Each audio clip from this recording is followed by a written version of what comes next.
मित्रों, खम्मागणी गोपालिया short and classes की daily newspaper dictation series में आपका स्वागत है। आप स्वस्थ होंगे।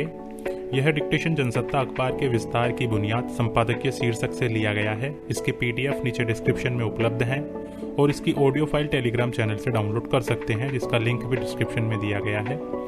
साथियों, इसके अलावा चैनल पर डॉक्टर जीडी बिस्ट के 3 वॉल्यूम, रामधारी गुप्ता के 2 भाग और मासिक पत्रिकाओं के डिक्टेशन 80 और 100 शब्द प्रति मिनट की गति से उपलब्ध हैं।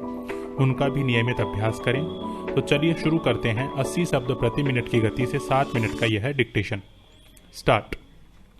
मध्य प्रदेश में आखिरकार शिवराज सिंह चौहान सरकार में मंत्रिमंडल का विस्तार हो गया।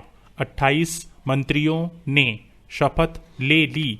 करीब 100 दिन तक सरकार केवल 5 मंत्रियों के साथ काम करती रही। कमलनाथ सरकार गिरने के बाद जब शिवराज सिंह चौहान ने राज्य की कमान संभाली, तब देश में पूर्णबंदी लागू थी। लोगों का अपने घरों से बाहर निकलना वर्जित था, मगर उसके बाद मंत्रिमंडल विस्तार में इतनी देर लगी तो उसकी वजहें कुछ और थीं। एक तो राज्यपाल के अस्वस्थ होने का कारण बताया गया, पर हकीकत यह है कि द्वंद्व इस बात को लेकर था कि मंत्रिमंडल में किन लोगों को शामिल किया जाए। दरअसल शिवराज सिंह चौहान सरकार कांग्रेसी विधायकों की बगावत और इस्तीफे के बाद बनी थी। ज्योतिरादित्य सिंधिया ने महत्वपूर्ण भूमिका निभाई थी। वे कांग्रेस में महत्व न मिलने से नाखुश थे। जाहिर है शिवराज सिंह सरकार में उन्हें अधिक महत्व मिलने की अपेक्षा थी। इसलिए शुरू से स्पष्ट था कि मध्य प्रदेश सरकार में सिंधिया समर्थकों को अधिक जगह मिलेगी। वही हुआ। मंत्रिमंडल विस्तार में सिंधिया समर्थकों को तरजीह दी गई है। पैरा। हालांकि इस विस्तार से भाजपा नेताओं में खासा असंतोष है।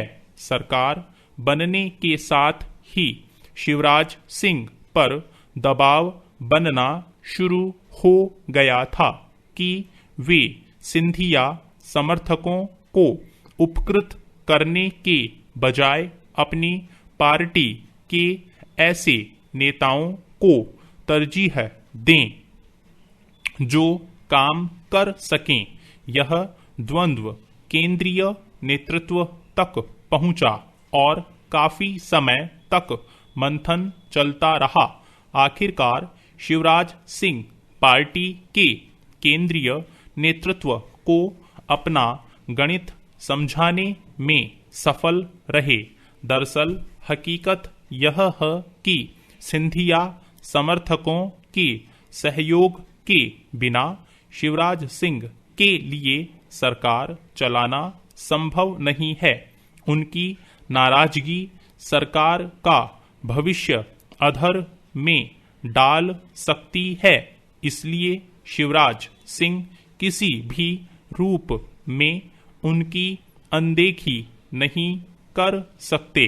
उधर सिंधिया समर्थकों की चिंता इस बात की है कि वे कांग्रेस के टिकट पर जीती अपनी सीट दाव पर लगाकर शिवराज सिंह के साथ आए हैं और उन्हें फिर उपचुनाव में उतरना है।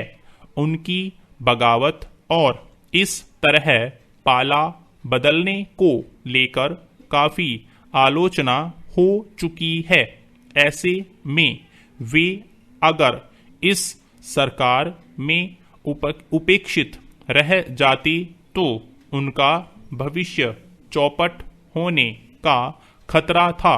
फिर ज्योतिरादित्य सिंधिया का मध्य प्रदेश में अपना दबदबा बनाने का सपना भी धरा रह जाता।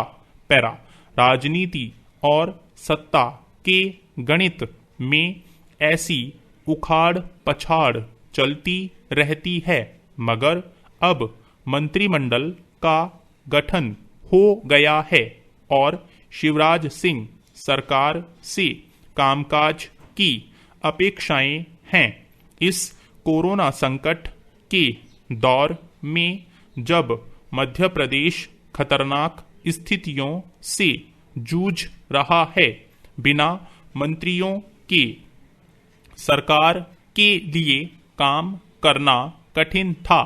जब वह इस तरफ अपनी तरह अच्छी तरह ध्यान केंद्रित कर सकेगी, मगर जिस तरह जोड़ तोड़ से सत्ता हथियाने और उसके बाद मंत्रिमंडल विस्तार तक पार्टी के नेताओं और कार्यकर्ताओं में कामकाज की तरफ ध्यान कम और विजयोल्लास अधिक दिखाई दे रहा था, उससे कोई अच्छा संकेत नहीं मिलता।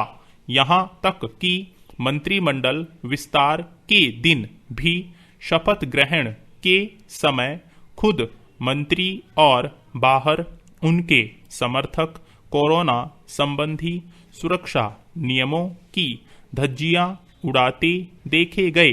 सरकार में जगह पा लेने का उत्साह ठीक है, पर जिम्मेदार पदों का निर्वाह करने जा रहे लोग जब अपनी जवाबदेहियों को धता बताते नजर आते हैं, तो उनके आचरण पर सवाल उठते ही हैं। उम्मीद की जाती है कि अब वे संकट से जूझ रहे प्रदेश की बुनियादी जरूरतों पर ध्यान केंद्रित कर सकेंगे। स्टॉप। Thank you. साथियों, इस चैनल को सब्सक्राइब करें और बेल आइकन को प्रेस करें ताकि लेटेस्ट वीडियो की जानकारी आपको मिलती रहे। गति बढ़ाने के लिए नियमित अभ्यास करें। इस चैनल पर 80, 100, 120, 140 और 160 शब्द प्रति मिनट की गति से डिक्टेशन उपलब्ध हैं, जिनका आप स्वयं भी लाभ लें और अपने मित्रों को भी शेयर करना न भूलें। डिक्टेशन अच्छा और बुरा लगा तो लाइक और डिसलाइक अवश्य करें। कोई सुझाव या प्रश्न हो तो कमेंट बॉक्स में लिखें।